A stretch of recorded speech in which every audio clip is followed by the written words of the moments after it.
신약 성경에 쓰여지던 당시에 고대 그리스 로마 문화권에서는 사랑을 뜻하는 단어를 세 가지를 사용했습니다. 에로스라고 하는 말, 스톨게라고 하는 말, 필리아라고 하는 말을 썼습니다. 에로스는 우리가 잘 아는 것처럼 이성 간의 사랑을 말하죠. 또 스톨게는 부모와 자식 간의 사랑을 말합니다. 필리아는 친구 간의 우정이다, 이렇게 설명할 수 있습니다. 근데 성경에서는 이 단어를 사용하지 않고 아가페라고 하는 단어를 사용했다라고 하는 것이죠.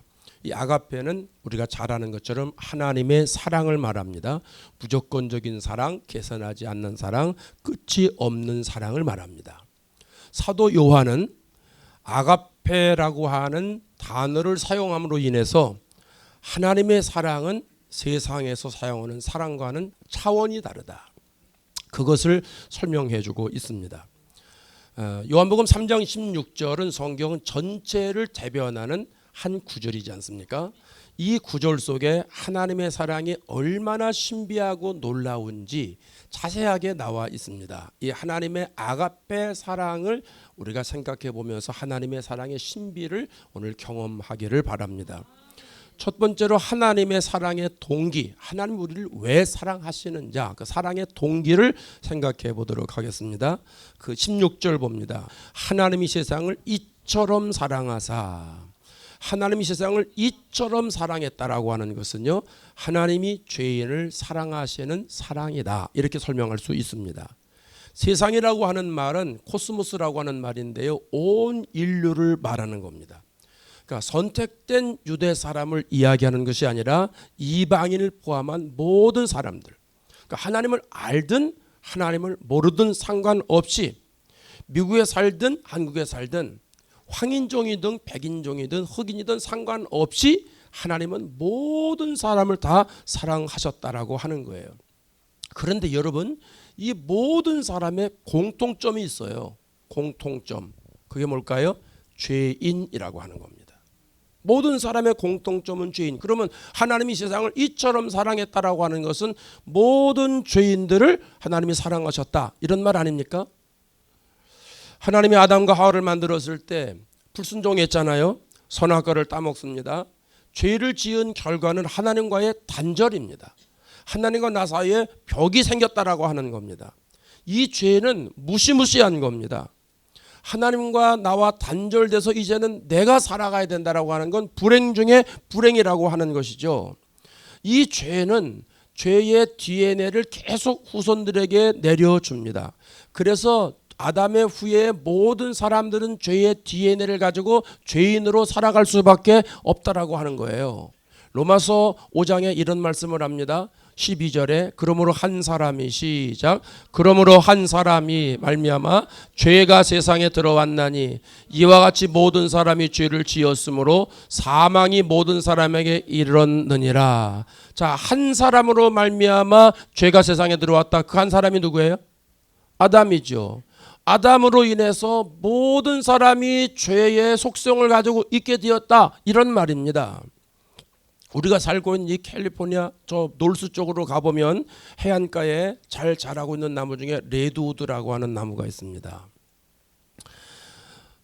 지구상에서 아마 가장 잘 자라는 나무 중에 하나인데 크기가 한 100m 정도까지 올라간다고 합니다. 수명이 2000년 정도 된다고 합니다. 물론 세코이아는 이거보다 더 오래 산다고 그럽니다. 그러니까 레드우드는 2000년 정도 산대요. 자, 1000년 동안 자랐던 레드우드가 있다라고 가정해 보자고요. 자, 그러면 계속 자라지 않겠습니까? 계속 자랍니다. 햇빛과 수분이 정상적으로 공급이 되면 1년에 61cm에서 91cm 정도 자란답니다. 정상적이지 않을 때에는 1년에 2cm에서 한 5cm 정도, 이 정도밖에, 너무 큰가? 이 정도. 안 자란 거나 마찬가지죠. 이 정도 자란다라고 하는 거예요. 자, 그러면 1000년 된 레드우드에서 이파리가 나올 거 아니겠습니까? 침엽수가 나올 거 아니겠어요? 그 이파리가 나오면 그 레드에서 또 가지가 쭉 나올 것 아니겠어요? 그럼 레드우드 1000년 된 레드에서 나오는 가지는 어떤 특성을 가지고 있을까요? 레드우드의 특성을 가지고 있지 않겠어요? 1000년 자랐다고 이 나무가 오래됐다고 해서 레드우드 나무에서 소나무의 특성이 나오는 건 아니잖아요. 무슨 말씀인지 아시죠? 예, 다시 한번 중요한 거예요. 1000년 정도 자랐던 레드우드에서 가지가 뻗을 때 그 가지는 레드우드 가지가 나오지 않겠냐 이거예요. 소나무 가지, 포도나무 가지, 사과나무 가지가 나오는 건 아니지 않나 이거예요. 시간이 아무리 지나가도 그 사람의 특성은 그대로 나온다는 거예요. 죄인의 후손에게서는 세월이 아무리 많이 흘러도 죄인의 특성이 나오게 되어 있다는 거예요. 아담이 선악과를 따먹는 순간에 영이 죽잖아요. 아담으로부터 나온 모든 인간도 원죄를 가지고 있기 때문에 영이 죽을 수밖에 없다는 거죠. 그래서 영원히 멸망받을 수밖에 없다라고 하는 거예요. 그래서 다윗 시편 51편 5절에서 내가 죄악 중에 출생하였다라고 얘기를 합니다. 모친이 죄 중에 나를 잉태하였다 이렇게 이야기를 하는 겁니다. 여러분 우리도 보세요. 우리에게서도 아담이 지녔던 죄의 특성이 그대로 나오지 않겠습니까? 우리는요 하나님의 말씀대로 살려고 애를 쓰는 사람인데 이게 잘 안 돼요. 교회를 다녀도 예수를 믿어도 마음을 다하고 뜻을 다하고 정성을 다해서 하나님을 사랑하면 얼마나 좋겠습니까? 근데 그것이 될 때도 있지만 안 될 때도 많잖아요. 하나님의 형상을 닮아서 창조되었으니까 하나님의 특성, 아가페 특성이 나오면 얼마나 좋겠느냐 하는 거예요. 하나님의 성품으로 사는 게 자동으로 되다시피 하고 의를 행하는 것이 너무 즐겁고 생명의 길로 가는 것이 그냥 얼마나 기쁘고 즐거운지 24시간 주 7일 한 달 31일 모든 삶이 이렇게 된다면 얼마나 좋겠냐는 거죠. 근데 그렇게 돼요 안 돼요? 안 돼요. 저부터도 안 되니까 기도원 갔다 오는 거지요. 그게 되면 왜 갔다 오겠어요?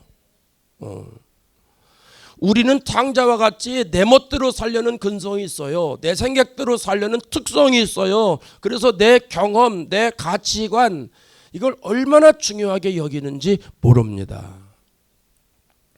평소에는 멀쩡한 것 같아도요. 보암직하고 먹음직하고 탐스러운 거 있으면 눈이 크게 떠져요. 누구나 다 그런 거예요.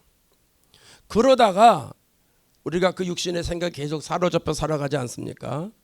그러다가 결국은 그 사람이 죽으면 지옥 갈 수밖에 없다. 그 얘기거든요. 지난 한 주간 동안 여러분 사시면서 아이고 목사님 너무 이렇게 비약하시는데 저는요 그 정도는 안 살았어요. 그래도 성령의 인도하는 대로 성령께서 역사하시는 대로 주님의 뜻을 이루면서 살았습니다. 고백하는 분이 몇 분이나 될까요? 우리 중에. 로마서 3장 11절에 이런 말씀을 하거든요. 깨닫는 사람이 없대요. 누구 얘기입니까 이게? 우리 얘기죠. 우리 얘기. 예수를 믿어도 깨닫지 못할 때가 있어요. 그래서 깨닫는 사람도 없고 하나님을 찾는 자도 없고 다 치우칩니다. 어로 치우칩니까? 세상으로 치우칩니다. 그래서 무익하게 되고 선을 행하지 않습니다. 하나도 없대잖아요. 선을 행하는 자는 하나도 없다. 이렇게 설명하고 있지 않습니까? 그뿐 아닙니다. 로마서 3장 18절에 가면 이렇게 말합니다. 그들의 눈에는 누구 눈이에요? 우리의 눈 이렇게 해석하면 돼요. 그들의 눈에는 하나님을 두려움이 없느니라. 하나님이 창조주인데 하나님이 전능자인데 알면서도 하나님을 두려워하지 않는 근성이 우리들에게 있다는 거예요. 하나님이 원하시는 대로 가지 않고 반대로 가는 경향이 우리에게 있다라고 하는 거예요. 그런데 여러분 우리가 그렇게 살아가는데도 하나님이 우리를 사랑하셨다는 거예요. 하나님을 반역하고 배반하는데 때로는 하나님을 향한 내 믿음이 회복할 수 없을 만큼 타락했는데도 하나님이 우리를 사랑하셨다는 거예요. 노아 홍수 때처럼 세상을 싹 쓸어버리고 다시 시작하면 하나님이 마음이 편하실 텐데 하나님은 그렇게 하지 않으셨다는 거예요. 우리를 사랑하셨다라고 하는 거예요. 여러분 하나님이 우리를 사랑하시는 이 동기는 우리가 죄인이기 때문에 그렇습니다. 죄인이기 때문에 사랑했다는 거죠. 여러분 이게 기독교 복음이에요. 복음의 핵심이에요. 우리 성경에는 이처럼 사랑하사 이렇게 되어 있습니다. 영어 성경에서는 so love 이렇게 되어 있습니다. 자, 이 언어가 이처럼 사랑하사라고 하는 말이 하나님의 그 사랑의 마음을 우리가 담기에 너무 부족합니다. 이게 하나님의 사랑이 이처럼 사랑하사 이게 우리들에게 그대로 전달이 안 돼요. 그러니까 그냥 하나님이 세상을 이처럼 사랑하사 이렇게 읽는데 이거 우리가 심각하게 생각하면서 좀 깊이 읽어야 됩니다. 왜냐하면 하나님의 마음이 여기에 담겨져 있는데 하나님의 심령이 담겨져 있는데 읽을 때마다 그 하나님이 죄인인 나를 사랑하신다는 그 놀랍고 기가 막힌 사랑을 내가 느낄 수 있을 만큼 읽어야 된다는 거예요. 그래서 이처럼 사랑하사라고 하는 것은요, 하나님이 세상을 이처럼 사랑하사 이런 마음이라는 거예요. 이해되시죠? 두수 전에 성령을 구하라 하는 설교도 마찬가지 아닙니까? 마태복음 7장에서는 좋은 것 주신다고 그랬어요. 누가복음 11장에서는 성령을 주신다고 그랬어요. 그러면 성령을 구하라, 성령이 최고 좋다는 거 아니겠어요? 그럼 최고 좋은 성령을 구하라 할 때 성령을 구하라 이렇게 읽으면 안 된다고 그랬어요. 성령을 구하라, 막 하나님이 주시고자 하시는 그 안타까운 마음, 애절한 마음을 담아서 성령을 주고 싶어 하시는 그 하나님의 그 간절한 마음을 담아서 읽어야 된다고 그랬습니다. 그리고 우리가 그 간절한 마음으로 하나님 그 성령을 주세요 이런 마음으로 기도해야 된다고 말씀드렸거든요. 오늘 본문도 마찬가지입니다. 하나님이 죄인인 우리를 이처럼 사랑했다라고 하는 건 애들 말대로 하늘만큼 땅만큼 사랑했다 그 말입니다. 죄인을 사랑하시는 하나님의 사랑, 이거 말로 다 표현할 수 없다라고 하는 겁니다. 한국을 비행기를 타고 가는데 제가 창가에 앉았습니다. 3명이 앉아 있는데 제 옆에 어떤 중국 청년들이 둘을 탔는데 얼마나 냄새가 나든지, 아이고 마스크 찾아서 마스크 딱 하고 방법이 없어요. 책을 읽을래도 냄새 때문에 책이 안 읽혀지고, 에이 잠이나 자자, 하늘나라 가자 이러고선 계속 주무셨습니다. 방법이 없어요. 방법이 없어서. 그러니까 생각해 보니까 뭐 주지 않습니까? 밥도 주고 물도 주고 그러는데 이거 먹으면 또 화장실 가야 될 것 같아서 단식, 금식이 아니고 단식. 왜? 안 나가려고. 또 두 사람 일어나야 되잖아요. 나 때문에 일어나야 되고 불편하고 그러니까 내가 참지. 그러고 그냥 14시간 동안 그냥 가만히 앉아갔습니다. 왜? 냄새 때문에 방법이 없어요. 방법이 없어요. 여러분, 몸을 씻지 않고 보면서 냄새가 나도 사람이 싫어하는데 우리에게서 죄의 냄새가 얼마나 강합니까? 옆에 있기도 싫습니다. 죄의 냄새는. 그런데 하나님이 그 죄의 냄새 나는 우리들을 사랑하셨다는 거예요. 하나님을 등지고 세상으로 나아갔는데도 때로는 하나님 앞에 저주하는 말까지 하는데도 불구하고 하나님은 그런 우리들을 사랑하셨다라고 하는 겁니다. 그래서 하나님의 형상을 다시 회복시켜 주시고 하나님의 성품이 나타나도록 하나님이 사랑하셨다라고 하는 겁니다. 이것이 하나님의 신비한 아가페 사랑인 줄로 믿습니다. 두 번째로 하나님이 그럼 어떤 방법으로 사랑하셨느냐? 16절을 다시 보세요. 하나님이 세상을 이처럼 사랑하사 누구를 주셨으니 독생자를 주셨으니. 독생자라는 것은 우리가 예수님으로 압니다. 문자적인 해석은 하나밖에 없는 아들이라는 뜻입니다. 하나님은 인류를 사랑하셨기 때문에 죄가 없는 독생자 예수님을 보내주셨다는 거죠. 보내주신 것으로 끝이 아니고 하나님의 말씀을 증거하게 하셨고 또 인류의 죄를 없애주시기 위해서 그 죄를 대신 짊어지시고 십자가에 달려 돌아가셨다라고 하는 거죠. 그러니까 하나님은 어떻게 우리를 사랑하셨냐? 아들을 십자가에 죽이기까지 사랑하셨다라고 하는 겁니다. 여러분, 왜 아들을 죽여야만 했을까요? 그것도 십자가에서 피를 흘리고 죽여야만 했을까요? 레위기 11장에 가면 육체의 생명은 피에 있다고 그러잖아요. 그래서 피가 죄를 속하는 거예요. 히브리서 9장에 가면 피로써 모든 물건이 다 정결하게 된다. 피 흘림이 없으면 죄사함이 없다. 이런 말씀을 합니다. 그래서 구약 시대에는 짐승을 가지고 왔잖아요. 짐승을 내가 끌고 와서 그 짐승 머리에 내가 안수를 하면 내 죄가 짐승에게 전가되는 거예요. 그래서 짐승이 죽으면 나를 위해서 대신 죽는 거죠. 내 죄가 해결되는 거예요. 그걸 대속이라고 말합니다.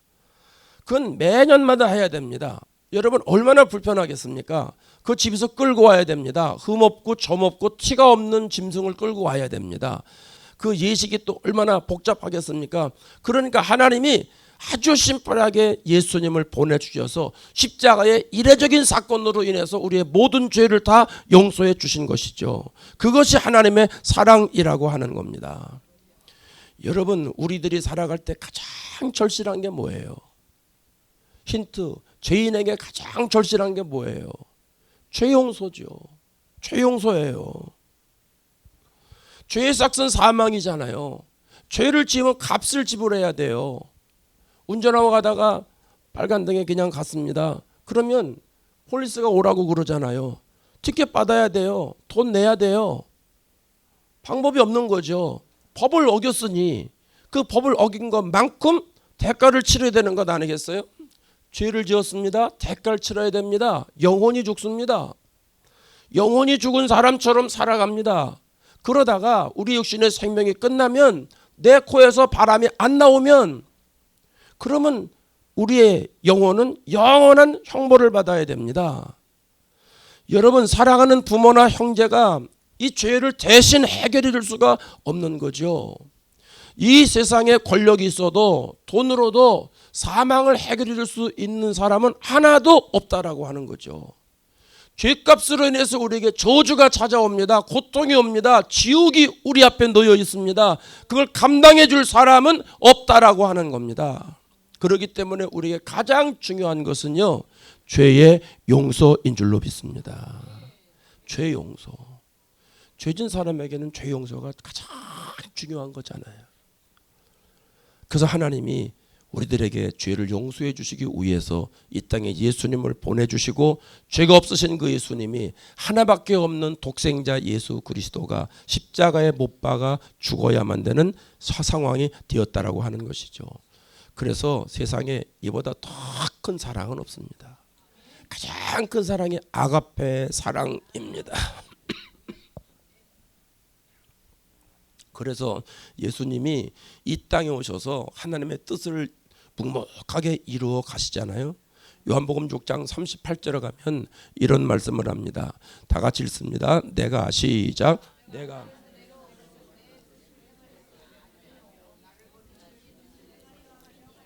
아멘. 내가 하늘에서 내려온 것은 내 뜻을 행하려 함이 아니요. 예수님 뜻 이루려고 오신 게 아니라는 거죠. 나를 보내신 이의 뜻, 하나님의 뜻을 행하려고 오셨다 이렇게 설명합니다.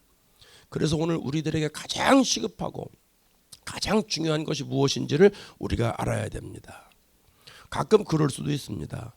교회 다니면서 좀 이 문제도 해결됐으면 좋겠고 저 문제도 해결됐으면 좋겠고 많은 사람들이 늘 생각하는 마음에 생각하는 게 있잖아요. 지금보다 더 잘 살았으면 좋겠다.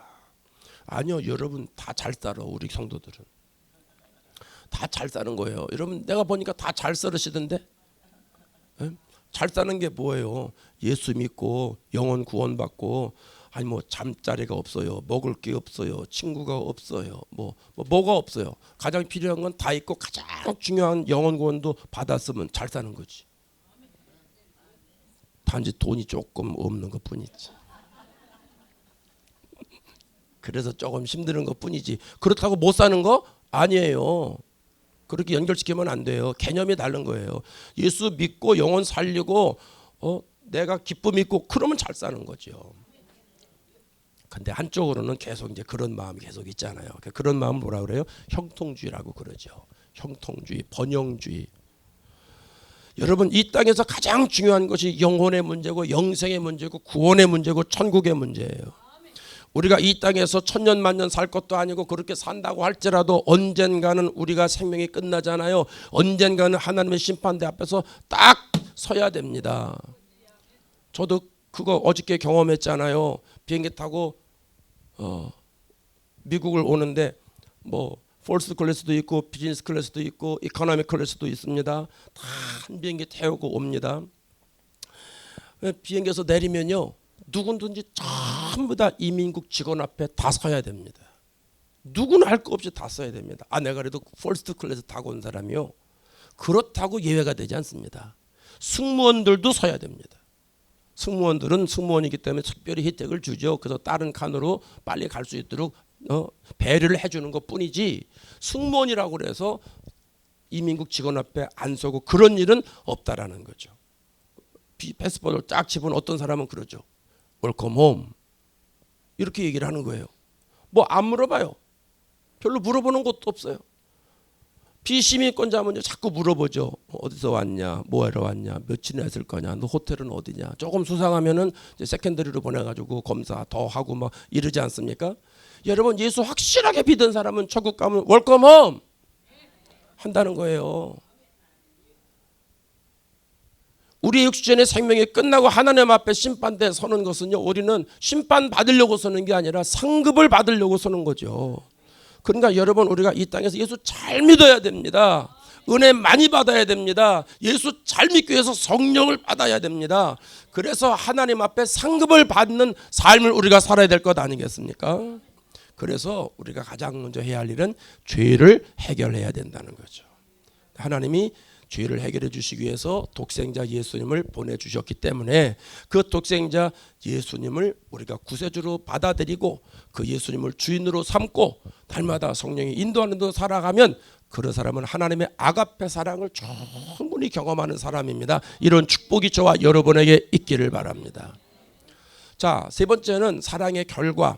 하나님이 우리를 그렇게 사랑해 주셨습니다. 그 결과가 어떻게 되느냐, 16절 중간 비춰주세요. 이는 시작. 이는 그를 믿는 자마다 멸망하지 않고 영생을 얻게 하려 하심이라. 아멘. 영생을 주신다는 거죠. 영원한 생명을 주신다라고 하는 것이죠. 여러분, 이게 큰 축복입니다. 이게 얼마나 축복입니까? 이것처럼 큰 축복이 없습니다. 복권에 당첨돼도 사람들이 좋아하잖아요. 좋아합니다. 근데 우리는 영원한 생명을 누릴 사람이니 얼마나 감사합니까? 기도원 집회 끝나고 금요일 날 하루 시간이 남아서 환자를 신방하고 왔습니다. 미국에 사는 어떤 형제인데, 제가 아는 형제 어머니가 암으로 있어서 입원해 계시다고, 그래서 거길 찾아갔습니다. 찾아갔더니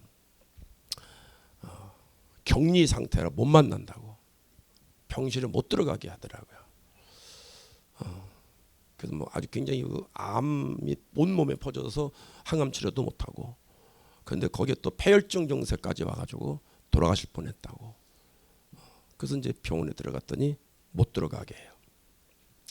마침 간호사가 왔어요.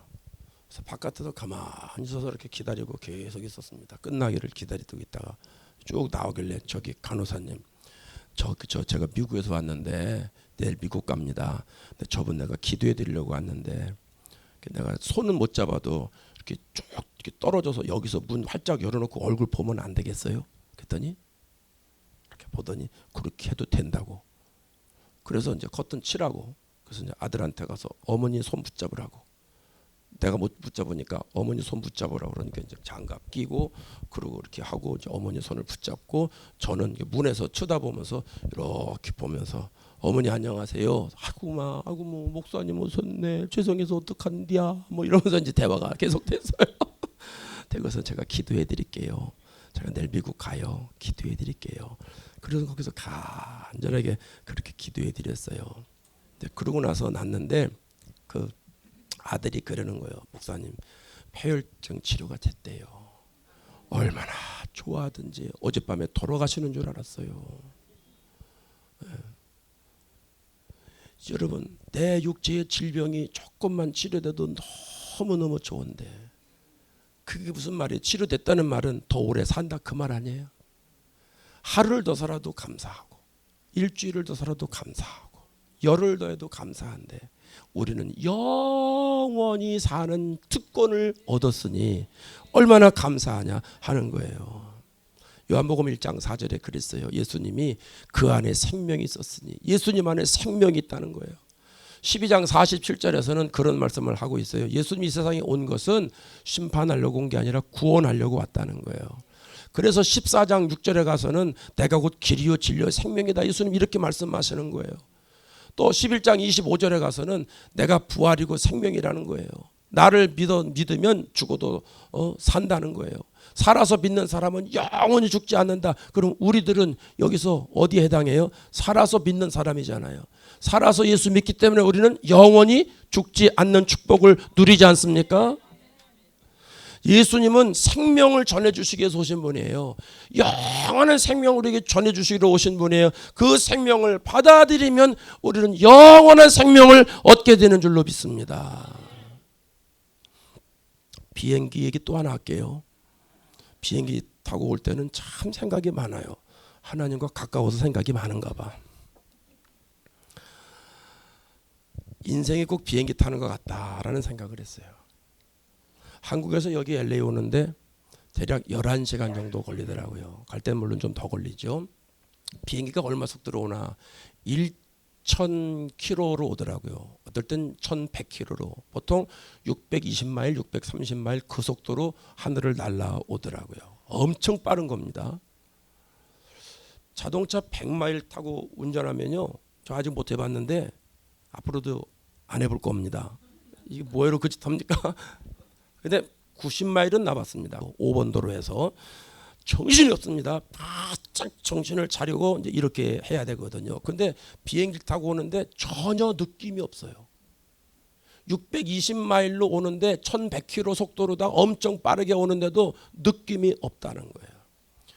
그러면 사람들이 굉장히 여유를 부립니다. 그러니까 뭐 거기서 영화를 보든지 무슨 컴퓨터를 하든지 뭐 잠을 자든지 이렇게 합니다. 그러다가 이제 언제 느끼느냐 하면 LA 오기 전에 1시간 반쯤에 밥을 주지 않습니까? 불을 딱 켜고 식사를 딱 줍니다. 그때 밥을 줄 때 야, 다 왔구나. LA 다 왔구나. 이 생각이 들지 않습니까? 여러분 인생이 생각보다 빠르게 지나가는데 내가 내 인생을 타고 갈 때는 빠르게 지나간다는 걸 몰라요. 못 느껴요. 여러분 보세요. 오늘이 3월 첫째 주예요. 송구영신 예배 드린 지 한 3일밖에 안 된 것 같아요. 근데 3월 달이에요. 조금 있으면 여름이에요. 조금 있으면 겨울이에요. 나이가 들어가면 들어갈수록 정말 인생이 빠르구나. 여러분 다 느끼시잖아요. 그 어떤 사람은 인생을 마감할 때 그걸 느껴요. 어떤 사람은 병들었을 때 느껴요. 어떤 사람은 죽음이 다가왔을 때 느껴요. 사실 어리석은 일 아닙니까? 우리가 이렇게 살지 말아야 되는데 이렇게 살 때가 있다는 거예요. 그래서 여러분 내가 지금 가고 있는 삶의 방향에서 삶의 속도에서 내가 지금 바로 가고 있는가, 하나님을 향해서 바로 가고 있는가 점검하면서 살아야 된다는 거예요. 내 영혼이 어떤 상태인가, 하나님의 아가페 사랑을 받은 상태로 내 영혼이 구원받은 상태인가, 나에게 예수님의 영원한 생명이 있는가 확인해 보면서 살아야 된다는 거예요. 우리가 교회 나오는 목적이 예수 믿고 영생을 얻으려는 것 아니겠어요? 때로는 습관적으로 나올 때도 있어요. 때로는 일하러 나올 때도 있고 사람 만나러 나올 때도 있고 때로는 심지어 밥 먹으러 나올 때도 있습니다. 예, 이유가 어쨌든 그거 별로 중요한 거 아닙니다. 거기서 끝나면 안 됩니다. 거기서 어디로 가야 됩니까? 내 영혼 살리는 곳으로 가야 됩니다. 우리 성도들은 예수 믿기 위해서 나왔고 예수님의 영원한 생명을 얻기 위해서 나온 줄로 믿습니다. 병원은요 육신을 치료하는 곳이에요. 교회는 영혼을 치료하는 곳이에요. 의사가 실력 있고 능력 있어야 하는 것처럼 목사도 영역 있고 권능이 있어야 됩니다. 그래야 영혼을 치료하지요. 저와 여러분이 하나님의 사랑을 받아들일 때 예수님의 십자가에서 피를 흘리고 돌아가신 그 하나님의 아가페 사랑, 그 아가페 사랑을 내가 그대로 받아들일 때 영원한 생명을 내가 소유한다는 사실입니다.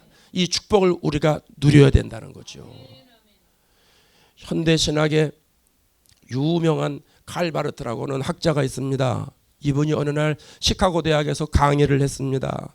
강의가 끝난 다음에 젊은 학생 하나가 따라오면서 질문을 합니다. 교수님, 제가 교수님께서 쓰신 책을 다 읽지는 못했지만 몇 권을 읽어봤는데 너무 감동적입니다.